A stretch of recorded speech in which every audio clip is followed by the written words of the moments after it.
Grandpa's farm.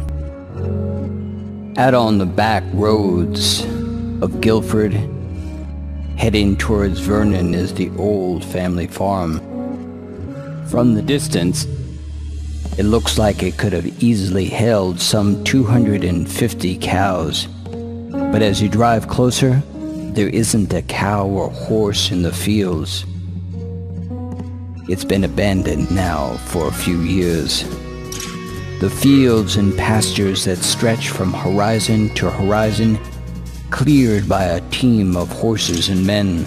Forest, fields, stones, boulders, stumps, trees, leveled out as best as possible.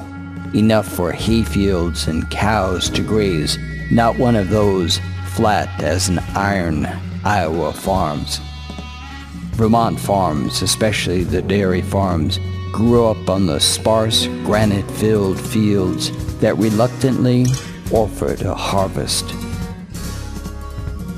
The work wasn't just hard, it was unrelenting, brutal work. From the heat to the summer where the inside of the steaming barn would knock you over from the smell, to the bitterly cold January nights where the temperature wouldn't even register, and even Grandpa, who never complained or spoke much, finally said, yup, cold tonight.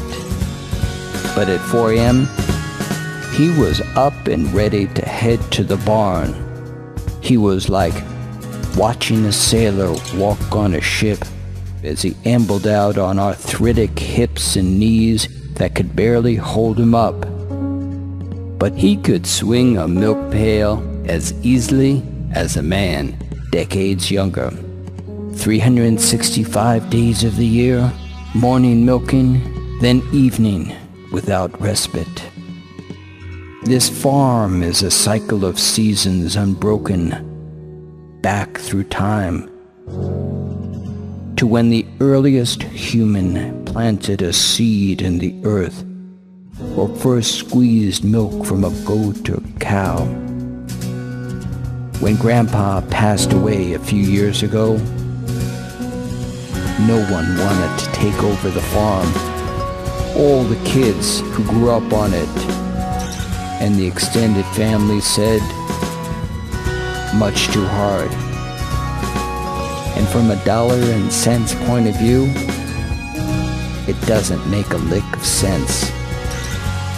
I spent this afternoon walking around the pastures and the fields, by the hay cribs, corn silos, the barn that still smelled like cows had been in there yesterday, and I also saw the ghosts of men and women, children who worked this land for more than 150 years.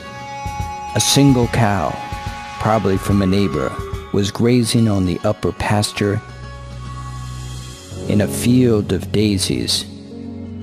The big Holstein, ready to be milked, framed against an azure blue sky, and turned to look at me for a long moment,